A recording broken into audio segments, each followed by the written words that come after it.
बिस्मिल्लाहिर्रहमानिर्रहीम। अस्सलाम वालेकुम। 10th क्लास आज हमने स्टार्ट करना है नेक्स्ट यूनिट। तो आज का जो यूनिट है वो हम स्टार्ट करेंगे ऑर्गेनिक केमिस्ट्री का। ठीक है, इसका इंट्रोडक्शन जी वही ऑर्गेनिक, बिल्कुल ठीक कहा आपने, वही ऑर्गेनिक केमिस्ट्री जो हमने 9th क्लास की ब्रांचेज में पढ़ी थी। वेरी गुड, तो याद है 10th क्लास तो मेरी बड़ी इंटेलिजेंट हो गई है। तो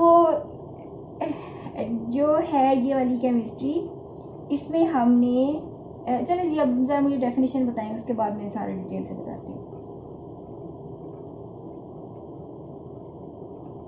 इसमें हम डिस्कस करते हैं, स्टडी करते हैं हाइड्रोकार्बन्स को। बिल्कुल ठीक कहा आपने। तो हाइड्रोकार्बन्स कौन से हैं? Compounds of carbon and hydrogen. Very nice, बिल्कुल सही, बिल्कुल ठीक कहा आपने। हम ऐसे कंपाउंड्स को डिस्कस करते हैं, स्टडी करते हैं ऑर्गेनिक केमिस्ट्री में, जिनको हम कहते हैं हाइड्रोकार्बन्स। हाइड्रोकार्बन्स को हम स्टडी करते हैं। हाइड्रोकार्बन्स ऐसे कंपाउंड्स होते हैं जिनमें हाइड्रोजन और कार्बन जो है वो बेसिक एलिमेंट होते हैं। तो एक तो ऐसे कंपाउंड्स जो जिनमें डायरेक्टली हाइड्रोजन और कार्बन मौजूद होती है, और एक कुछ ऐसे कंपाउंड्स जिनको हम उनसे हासिल करते हैं, उनको स्टडी किया जाता है, जिनको हम कहते हैं डेरिवेटिव्स। ठीक है, carbon and there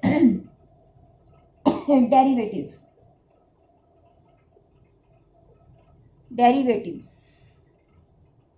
is it clear? इनकी स्टडी किस में आती है? ऑर्गेनिक केमिस्ट्री में। अच्छा, अब जरा हम ऑर्गेनिक केमिस्ट्री का इंट्रोडक्शन देखते हैं। इन 1982 से पहले, बिफोर 1828 से पहले, मैंने गलत बोल दिया, सॉरी। इन 1828 से पहले ऐसे कंपाउंड्स को ऑर्गेनिक कंपाउंड्स का नाम दिया जाता था जो सिर्फ और सिर्फ ओनली जो हासिल किए जाते थे जानवरों और पौधों से। ऑर्गेनिक का मतलब होता है life, symbol of life. Organic means जो जिंदगी की अलामत हो, जिंदगी की आइडेंटिटी हो, उसको ऑर्गेनिक कहा जाता था। जिसमें लाइफ यानी कि जो जानदार चीज़ें थीं, उनसे जो चीज़ें, जो कंपाउंड्स हासिल किए जाते थे, उनको ऑर्गेनिक कंपाउंड्स का नाम दिया गया। ल्यूइस ने कहा था कि ऐसे कंपाउंड्स जो पौधों से हासिल किए जाते हैं, उनमें हाइड्रोजन, कार्बन और ऑक्सीजन के एलिमेंट्स होते हैं। जो जानवरों से हासिल किए, ये प्लांट से जो हासिल किए जाते थे, और जो एनिमल से हासिल किए जाते थे, उनमें carbon, hydrogen, nitrogen, oxygen, sulphur और फास्फोरस मौजूद। ये ल्यूइस ने कहा था। ये किसने कहा था? ल्यूइस ने। ठीक है, इतने वाले पोर्शन को जो अभी हमने पढ़ा, उसको एक बार मैं समराइज करने लगी हूँ। Organic chemistry, branch of chemistry in which we study the hydrocarbons and their derivatives. Is it clear? ये इसकी होगी। अब ये भी हम कह सकते हैं organic chemistry in which we study the organic compounds, organic compounds and their derivatives. Is it clear? ये एक डेफिनेशन होगी। दूसरी डेफिनेशन क्या है? In which we study the hydrocarbons and their derivatives. अब हाइड्रोकार्बन्स क्या है? ये 2 मार्क्स के अलग क्वेश्चन आता है कि हाइड्रोकार्बन्स क्या है। अच्छा, अब ये देखिएगा, जो पेपर में क्वेश्चन 2 बनेंगे इसमें, ये देखें। एक तो बना कि व्हाट इज ऑर्गेनिक केमिस्ट्री, अभी जो मैंने अभी 2-3 लाइनें जो बताई हैं उसमें। दूसरा बनेगा डिफाइन हाइड्रोकार्बन्स, ये बन गए शॉर्ट क्वेश्चन। ये भी हो सकता है difference between the organic chemistry and hydrocarbons, comparison, chemistry जिसमें हम स्टडी करेंगे और हाइड्रोकार्बन्स वो जिनको स्टडी किया जाता है वो कंपाउंड्स हैं।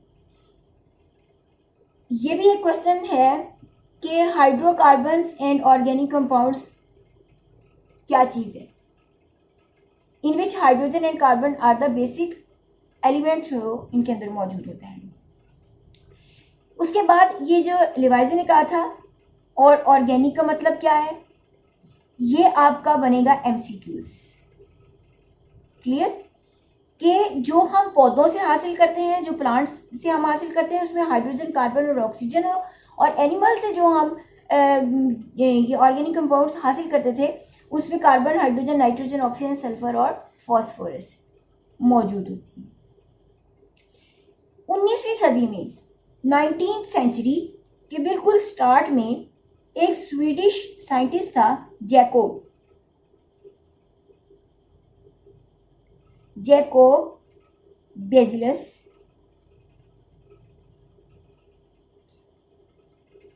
उसने एक थ्योरी दी थी जिसको वाइटल थ्योरी का नाम दिया गया।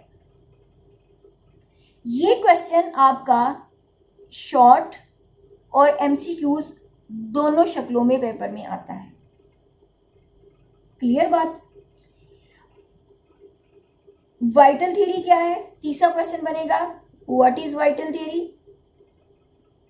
चौथा बनेगा who introduced vital force theory, vital force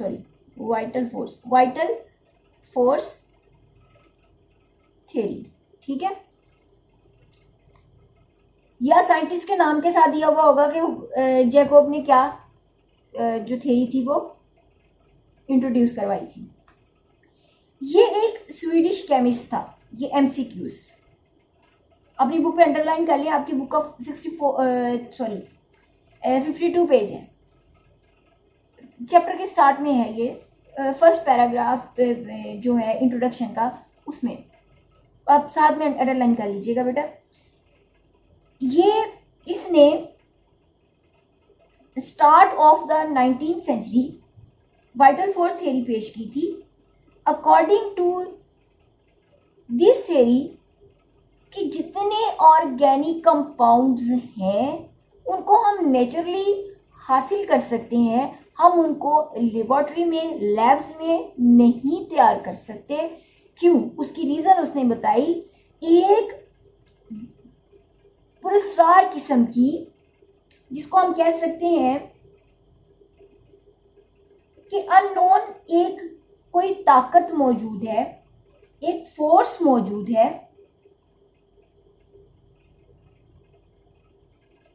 mystery है उसमें कि हम उसको डिस्कवर नहीं कर सकते उस फोर्स को।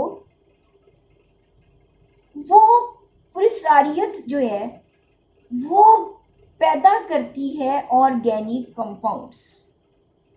यानी उसने मुकम्मल तौर पर इस चीज़ को ख़त्म ही कर दिया था कि हम लैब्स में कोई ऑर्गेनिक कंपाउंड तैयार भी कर पाएंगे। उसे ये बात ख़त्म कर दी। उसने कहा कि हम उसको बिल्कुल भी तैयार नहीं कर सकते क्योंकि हमारे पास उस अननोन मिस्टीरियस फोर्स हमारे पास मौजूद नहीं है, वो ताकत नहीं है जिसकी मौजूदगी में हम ये ऑर्गेनिक कंपाउंड जो है वो उनको प्रिपेयर कर सकें। तो इसलिए जितने भी ऑर्गेनिक कंपाउंड्स थे उस दौर में नेचुरली जो था उनको नेचुरली कंपाउंड्स को इंट्रोड्यूस करवाया गया था। Is it clear? Vital force theory Jacob ने दी थी। ये कौन था? स्वीडिश था, साइंटिस्ट था। किस टाइप का साइंटिस्ट था? वो एक केमिस्ट था। आई होप इतना आपको समझ आ गया है। हैंड रेज करें जरा जल्दी से जिस बच्चे को ये सारा समझ आ गया है और उसको रिवाइज करने की ज़रूरत नहीं है, और मेरे प्यारे बच्चों ने उसको अंडरलाइन भी कर लिया है। अब ज़रा जल्दी से इसको रिवाइज करें मेरे बेटा। Very nice. Number 1 organic chemistry, number 2 organic compounds, number 3 hydrocarbon, number 4 organic mean, very good. उसके बाद ल्यूइसी थ्योरी, उसका कंसेप्ट वो क्या था, प्लांट से जो हासिल करते हैं वो HCO पर मुश्तमिल है, एनिमल से जो हम करते हैं CHNOSP, CHNOSP, इसमें ये तो वो आ गया हमारे पास CHONSP, इस तरह से कह ले HCO या CHO। आप इसको याद करने के लिए इसको याद करने के लिए आप ऐसे कर लें CHO कार्बन हाइड्रोजन ऑक्सीजन। इसको याद करने के लिए क्या होगा, CHO तो आ गया हमारे पास, आगे क्या आ गया NSP। रीअरेंज कर लें इसको, आप अपने हिसाब से कर लें। हाँ जी नादिया सफीना, आप इसको अपने हिसाब से रीअरेंज कर लें, SPN कर लें जी, आपने खुद से इसको याद करना है, ये तो कोई ऐसी प्रॉब्लम नहीं है। अच्छा जी फिर उन्होंने क्या दिया हमें, एक 19th सेंचुरी के स्टार्ट में, ये भी MCQs हो गया। 1828 में, इससे पहले क्या कहा जाता था कि ऐसे कंपाउंड जो नेचुरली मौजूद होते हैं, जिनके अंदर ये वाले CHO मौजूद हो, उनको ऑर्गेनिक कंपाउंड्स का नाम दिया गया, यही है ना। उसके बाद जैकोब ने क्या कहा था 19th सेंचुरी के स्टार्ट में, उसने एक कहा कि एक पुरस्रार किस्म की कुव्वत मौजूद है, मिस्टीरियस फोर्स मौजूद है, जिसकी मौजूदगी के बिना हम कोई भी ऑर्गेनिक कंपाउंड तैयार कर ही नहीं सकते। मेरी बात समझ आ रही है, अगर वो फोर्स होगी तब हम तैयार कर सकेंगे, अगर वो फोर्स नहीं है तो हम बिल्कुल भी तैयार नहीं कर सकते। कहां पर, घर में नहीं, लैब्स में। Full time clear, okay. अब हमने देखना है कि बाद में किसने नेक्स्ट जो था ऑर्गेनिक कंपाउंड सबसे पहले तैयार किया था।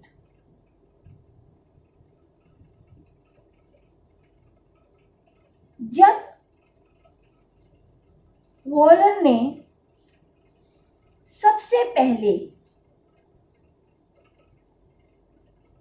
वाइटल फोर्स थ्योरी को रिजेक्ट करते हुए ऑर्गेनिक कंपाउंड अमोनियम साइनाइड को गर्म करके यूरिया सबसे पहले तैयार किया, कहां पर, लैब में। तो 1828 के आखिर तक वाइटल फोर्स थ्योरी जो थी उसका जो था, मतलब उसकी वैल्यू जो थी वो घटती गई। फिर जब पहला ऑर्गेनिक कंपाउंड यूरिया लैब में तैयार किया गया, तब क्या हुआ, इस थ्योरी की वैल्यू जो थी वो बिल्कुल ही ना होने के बराबर रह गई, बिल्कुल खत्म हो गई। ठीक है, अब हम ये देखते हैं पहला कंपाउंड जो था वो कौन सा था और किसने तैयार किया था। वॉलर, इसने पहला organic compound ammonium cyanide NH4 CNO, इसको हीट किया, हीट करवा के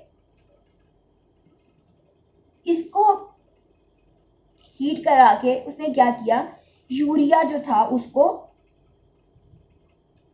प्रिपेयर किया। ठीक है, अब ये देखिए इसमें क्या है, इनमें बॉन्डिंग की रीअरेंजमेंट हो गई है। यहाँ अमोनिया था, यहाँ पर NH2 की शक्ल में CO के साथ जो था वो दोनों तरफ ये अटैच हो गए। क्लियर,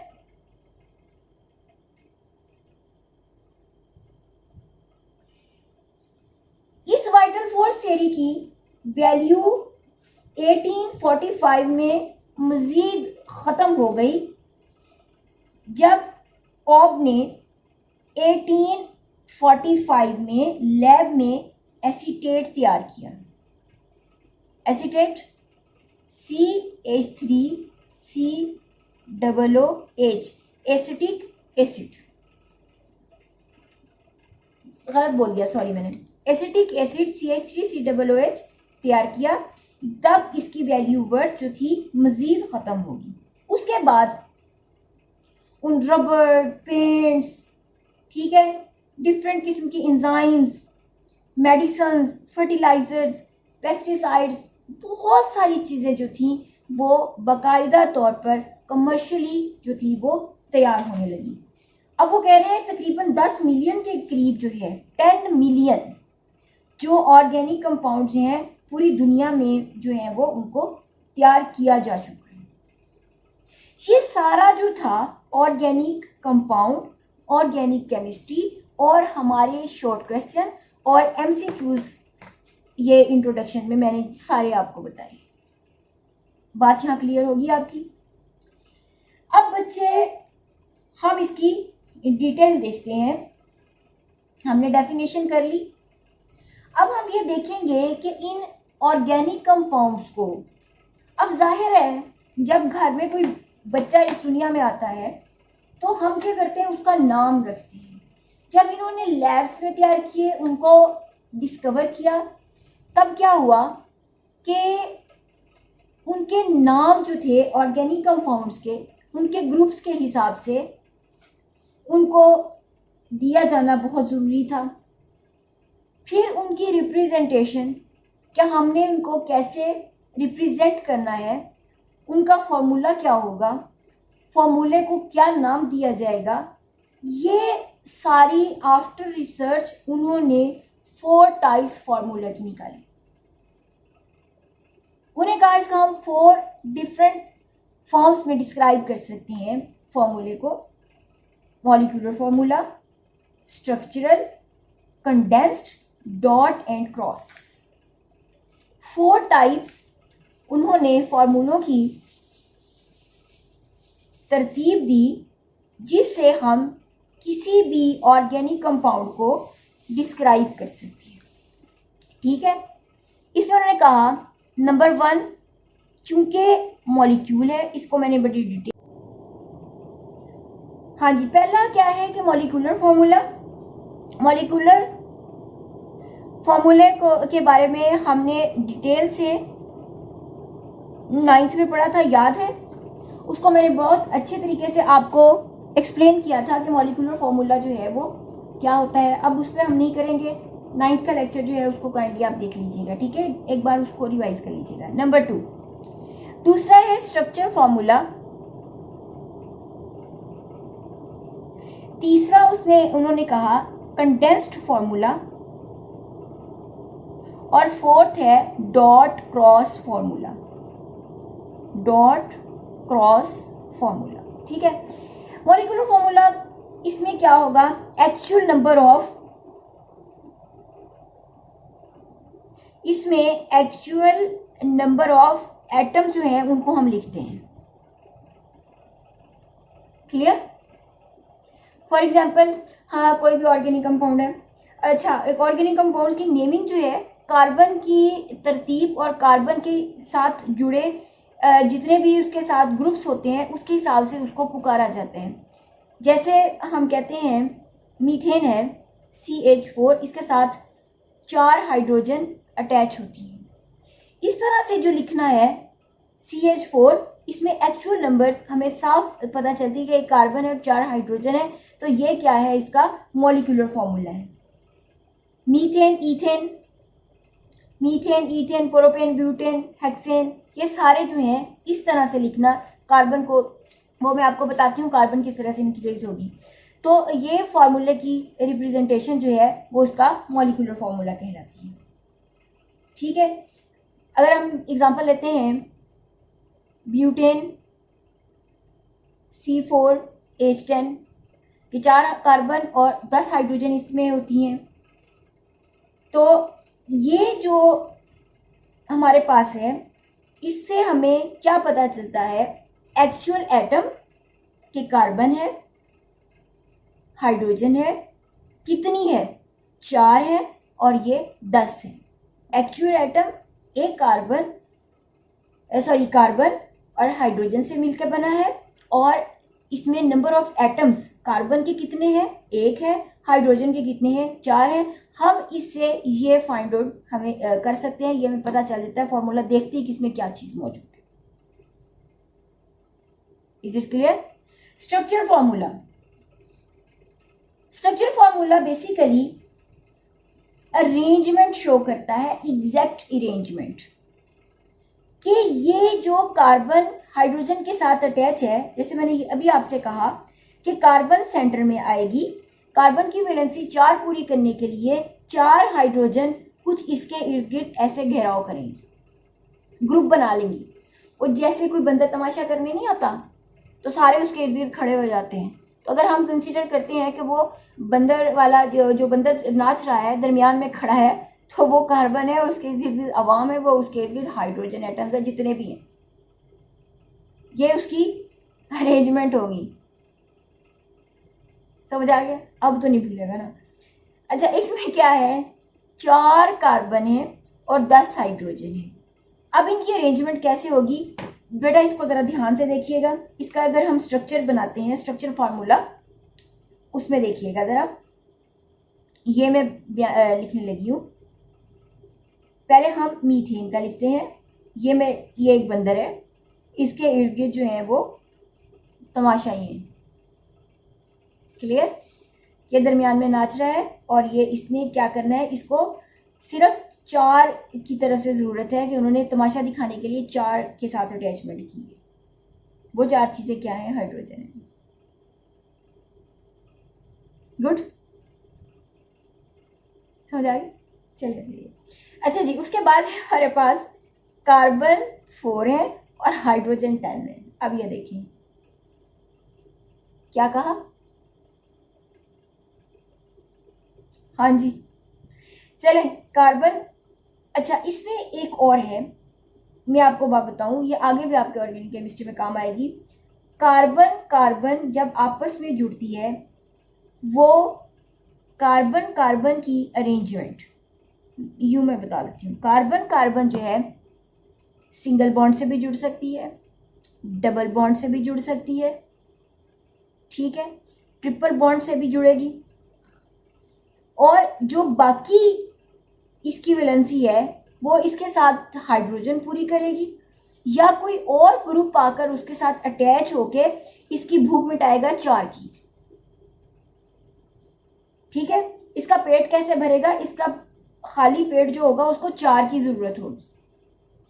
वो 4 चीजें कहाँ से आएंगी, या तो चारों हाइड्रोजन हो जाएंगी, या वो आपस में सिंगल डबल या ट्रिपल बॉन्ड के साथ जुड़ा होगा, या फिर वो क्या करेगा कि जो बाकी बचेगा उसमें जिस चीज की कमी होगी, जितनी कमी होगी उतनी हाइड्रोजन या कोई और ग्रुप उसके साथ आके अटैच हो जाएगा। पहले तो हम बेटा ये 4 कार्बन को एक चेन की शक्ल में जोड़ लेते हैं। ये बन गई हमारे पास चेन।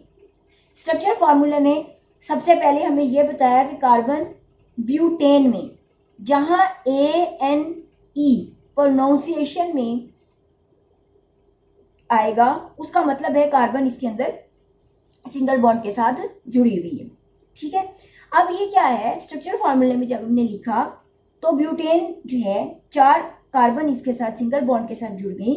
अब इसके साथ एक एक हाइड्रोजन हम अटैच करते जाएंगे, 1 1 1। ये देखिए, अब ये वाला बॉन्ड दोनों कार्बन के बीच में शेयर हो रहा है, ये उसको सिंगल सिंगल मिल गया।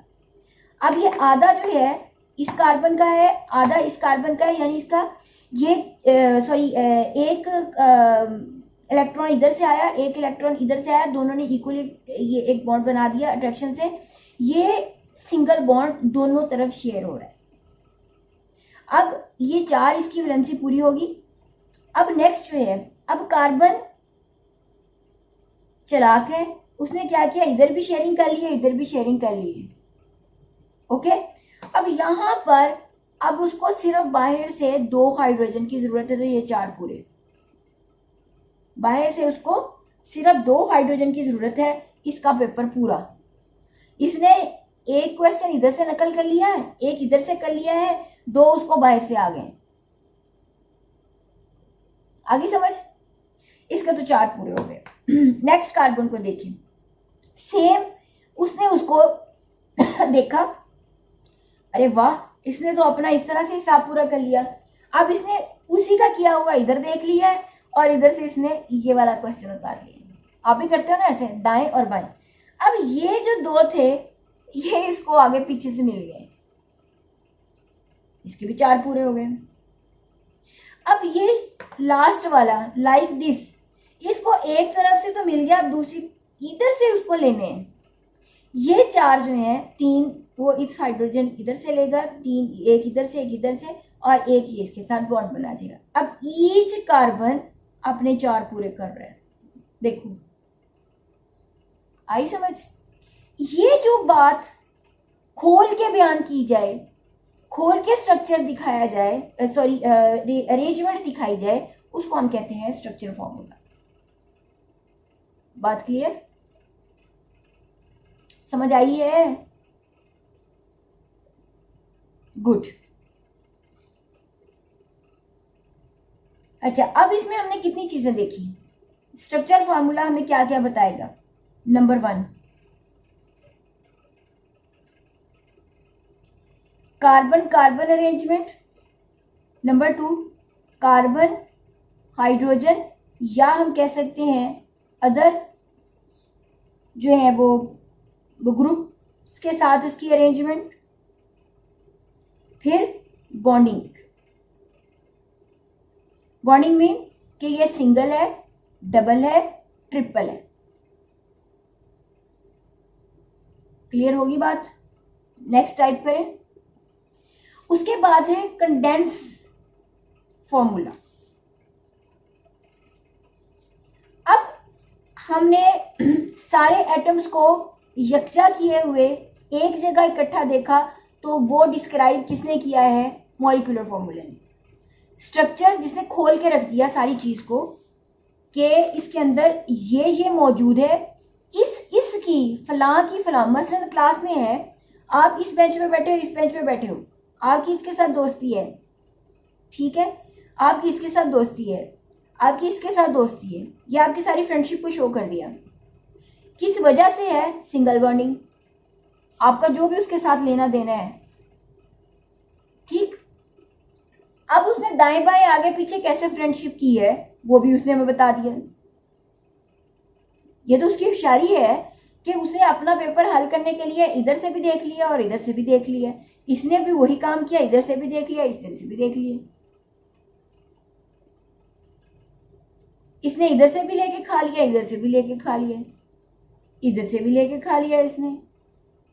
यानी ये उसकी अरेंजमेंट खोल के रख देना कि उसकी हरकतें क्या हैं, वो कैसा है, कौन सी बॉन्डिंग है और किसके साथ है। अब ये वर्ड्स तो नहीं मैं यूज कर सकती, तो इसको कहते हैं स्ट्रक्चर फॉर्मूला।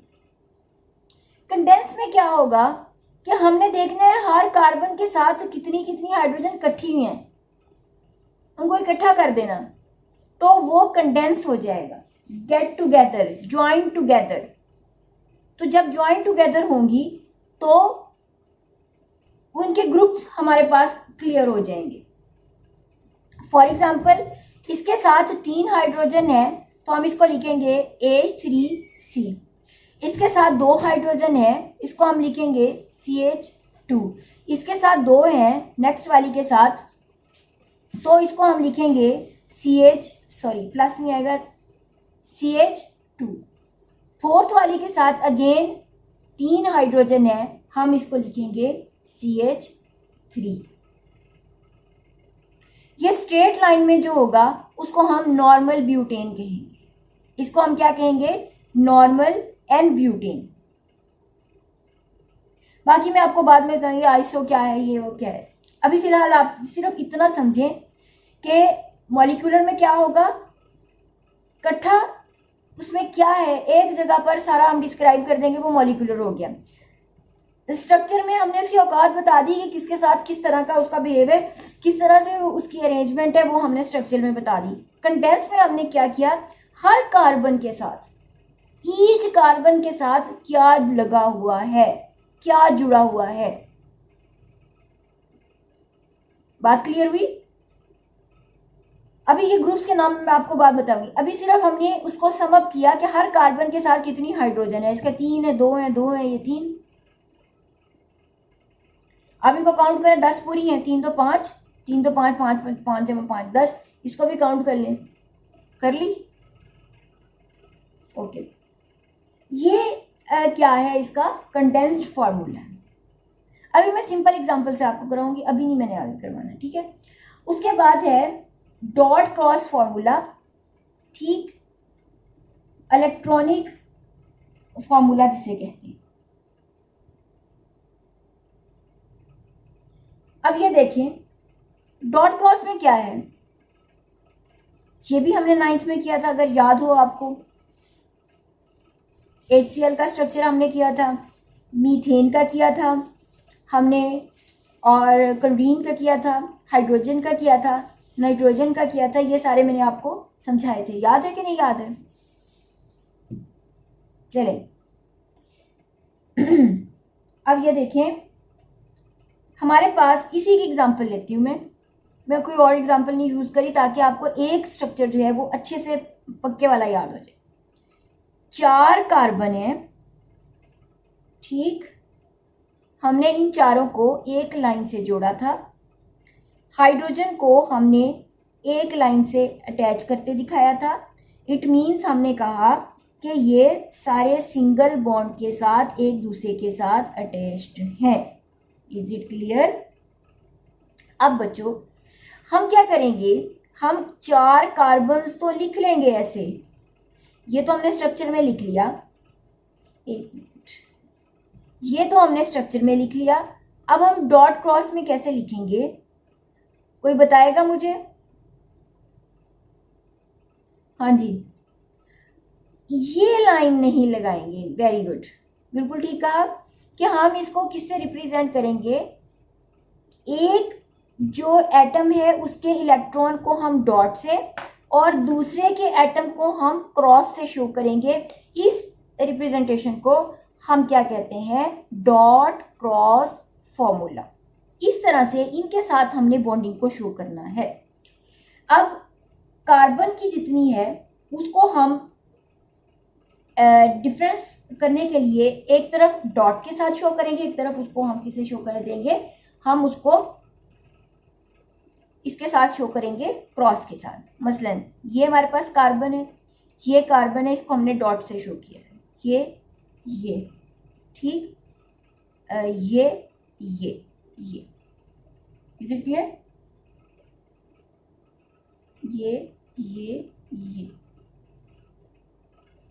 ये।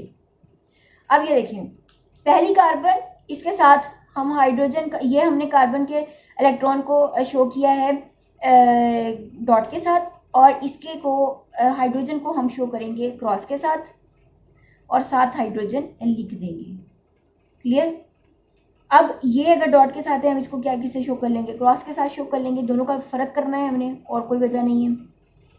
तो इधर हम हाइड्रोजन को क्रॉस के साथ, इसको क्रॉस के साथ। अब मुझे ये बताएं कि ये एक लाइन को शो करेगा कि नहीं करेगा। हमने कहा था एक डॉट एक क्रॉस, एक सिंगल लाइन से हम उसको रिप्लेस कर सकते हैं, ऐसा ही पड़ा हुआ है ना। तो यहाँ पर हमने उसको सिंगल लाइन से शो किया, यहाँ पर हमने उसको अलग अलग शो किया है। ये 2 इलेक्ट्रॉन्स एक सिंगल लाइन को शो करेंगे, एक कोवलेंट बॉन्ड को, सिंगल कोवलेंट बॉन्ड को रिप्रेजेंट करते हैं।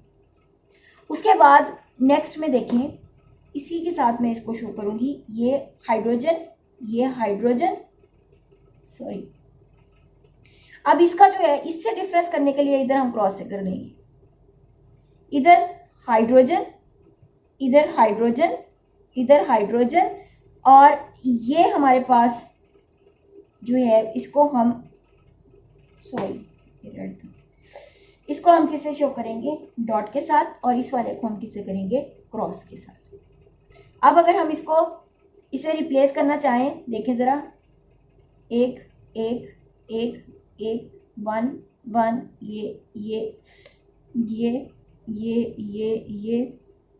ये। अब ये देखें, सारी वही शक्ल आ गई ना जी।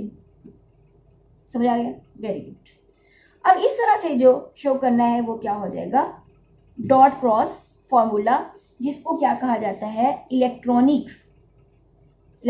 क्यों के आउटर मोस्ट सेल में जितने इलेक्ट्रॉन्स होते हैं उनकी आपस में जो बॉन्डिंग है उसको रिप्रेजेंट किया जाता है इलेक्ट्रॉनिक कन्फिग्रेशन की बेस पे, तो इसलिए उसको इलेक्ट्रॉनिक का वर्ड जो है उसके लिए यूज़ किया है। अब हम अगर इसको समराइज करते हैं, हम कहते हैं types of organic formula, types of organic formulae. तो इसका ज़रा हम सिंपल सा चार्ट बना लेते हैं, टाइप्स ऑफ ऑर्गेनिक फार्मूली। नंबर 1 हमने क्या पढ़ा, मॉलिक्यूलर फार्मूला। नंबर 2 हमने पढ़ा स्ट्रक्चर फार्मूला। नंबर 3 हमने पढ़ा कंडेंस फार्मूला। नंबर 4 हमने पढ़ा डॉट क्रॉस, जिसको हम इलेक्ट्रॉनिक फार्मूला भी कहते हैं। इसमें हमने कहा ये रिप्रेजेंट करता है एक्चुअल नंबर ऑफ एटम्स। अच्छा एक और बात बेटा, यहाँ पर एक आप एग्जांपल अभी कर लें, जब आपकी ग्रिप आ जाएगी आप कहीं से भी कोई एग्जांपल भी इनके अंदर पुट कर सकते हैं। अभी जो मैंने आपसे कहा है अभी सिर्फ आप वो करेंगे। एक्चुअल नंबर ऑफ एटम्स, हम इसमें एग्जांपल देंगे CH4 और ब्यूटेन की C4H10। क्लियर। स्ट्रक्चर फॉर्मूला, इसमें क्या है, ये अरेंजमेंट, एग्जैक्ट अरेंजमेंट शो करता है। ये क्या करता है, एग्जैक्ट एटम, और ये क्या करता है, एग्जैक्ट अरेंजमेंट। ये एग्जैक्ट अरेंजमेंट शो करेगा। फॉर एग्जांपल अगर हम CH4 की बात करते हैं तो इससे हमें पता चला ये सिंगल बॉन्ड के साथ यूं अटैच्ड है, ठीक। अच्छा उसके बाद C4H10 की बात करते हैं तो उसने कहा चार C जो हैं वो आपस में सिंगल बॉन्ड के साथ और विद हाइड्रोजन इस तरह से कुछ इनकी शक्ल बनती है, इनकी दोस्ती ऐसी है। कंडेंस फार्मूला हमें ग्रुप ऑफ एटम्स किस तरह से जुड़े हुए हैं, group of atoms attached with carbon, ये हमें बताता है। फॉर एग्जाम्पल इसी से देखें, इस कार्बन के साथ कितनी है, 3, क्या, हाइड्रोजन, इसको हम क्या लिखेंगे, H3C। नेक्स्ट अगली के साथ कितनी है, 2, नेक्स्ट, शाबाश, अगले के साथ CH3, वेरी गुड, समझ आ गया ना। आगे है डॉट क्रॉस। डॉट क्रॉस में इसी चीज को हमने कैसे डिस्क्राइब करना है, उन्होंने कहा कि अगर हम CH4 की जब हम बात करते हैं तो हम कहते हैं C, इसके साथ कार्बन के जो इलेक्ट्रॉन्स हैं लास्ट शेल वाले, इसको मैं ये सारा बता चुकी हूँ। अब सिर्फ मैं डॉट क्रॉस यूज़ करूँगी, अब मैं वो नहीं यूज़ करूँगी, वो सारा नहीं डिस्क्राइब कर रही, ठीक है। डायरेक्टली मैं डॉट क्रॉस यूज़ कर रही हूँ। हाइड्रोजन का जो है उसको हम इलेक्ट्रॉन को क्रॉस से शो करेंगे, इसके क्रॉस से शो करेंगे, हाइड्रोजन क्रॉस, हाइड्रोजन के क्रॉस से शो करेंगे। अगर हम इनको करना चाहें तो ये देखें ज़रा, एक एक बनता है ना बॉन्ड, तो यही शक्ल आ जाएगी हमारे पास। अच्छा नेक्स्ट जो है वो है हमारे पास CH4, C, ठीक है। अब इसके जो है उसको हम डॉट से शो कर रहे हैं, इसका जो है वो डॉट से शो कर रहे हैं, इसका जो है वो डॉट से शो कर रहे हैं, इसका जो है वो हम डॉट से शो कर रहे हैं इलेक्ट्रॉन, ठीक। अब यहाँ पर हाइड्रोजन के साथ इसकी अटैचमेंट थी तो हाइड्रोजन को हम क्रॉस से शो करेंगे, हाइड्रोजन को क्रॉस से करेंगे, हाइड्रोजन को क्रॉस से करेंगे, इस कार्बन का जो है उसको हम क्रॉस से शो करेंगे और इस कार्बन का जो है वो हम डॉट से शो करें। इसी तरह इसके बाहर जो है हाइड्रोजन को हम क्रॉस से कर रहे हैं, हाइड्रोजन को क्रॉस से करें, इधर भी हम क्या करेंगे, क्रॉस। ये हमारे पास क्या आ गया, क्रॉस हाइड्रोजन, और क्रॉस जो है वो हम हाइड्रोजन के लिए यूज करेंगे, इधर हम क्रॉस लगाएंगे और क्रॉस जो है वो hydrogen, cross hydrogen, cross hydrogen. Is it clear. तो बेटा आज हमने किया है organic chemistry organic organic compounds को हम कहाँ कहाँ तैयार कर सकते हैं। पहले कहा गया लैब्स में नहीं कर सकते, फिर कहा गया कर सकते हैं, फिर जौन से शुरू में तैयार किया गया है। पहले यूरिया जो था उसको प्रिपेयर किया गया, उसके बाद जो था वो एसिटिक एसिड को। फिर हमने ये पढ़ा कि इनको जब इतने सारे कंपाउंड्स इकट्ठे हो गए तो फिर हमने कैसे पता चला कि उनकी औकात क्या है, उसमें क्या चीज़ है, क्या अरेंजमेंट है, क्या चीज़ जो है उनको आपस में जोड़े हुए है, उनकी बॉन्डिंग क्या है, उनको किस नाम से, किस फार्मूले के साथ जो है उसको रिप्रेजेंट कर सकते हैं। फिर उसके 4 हमने तरीके पढ़े कि molecular formula, structure formula, condense formula and dot cross formula. Molecular में हमने पढ़ा कि एक्चुअल नंबर ऑफ एटम, जितने भी एटम्स होते हैं उसको हम डिस्कस करते हैं। यह है CH4, तो हमें साफ पता चल रहा है कि 1 कार्बन 4 हाइड्रोजन, इसमें 4 कार्बन है और 10 हाइड्रोजन आपस में अटैच है। अब इसमें हमें अरेंजमेंट नहीं पता चलती, सिर्फ हमें नंबर ऑफ कार्बन एटम्स और नंबर ऑफ एटम्स, कौन से एटम है और कितने नंबर हैं ईच एटम का, वो हमें पता चलता है। स्ट्रक्चर फार्मूला में एग्जैक्ट अरेंजमेंट हमें पता चलती है कि वो आपस में उनकी दोस्ती किस वजह से है, क्या है जो उनको कौन सी चीज़ किसके साथ वो जुड़ी हुई है, किस वजह से है, यानी सिंगल बॉन्ड है, डबल है या ट्रिपल है। मैंने सिर्फ आपको सिंगल बॉन्ड की एग्जांपल समझाई है इसलिए कि आज जो है वो सिर्फ आप सिंगल बॉन्ड को हजम कर लें, फिर हम डबल और ट्रिपल जो है उसको नेक्स्ट जो लेक्चर में डिस्कस करेंगे। इंशाल्लाह वो भी आपको बहुत अच्छी तरीके से समझ आ जाएगा।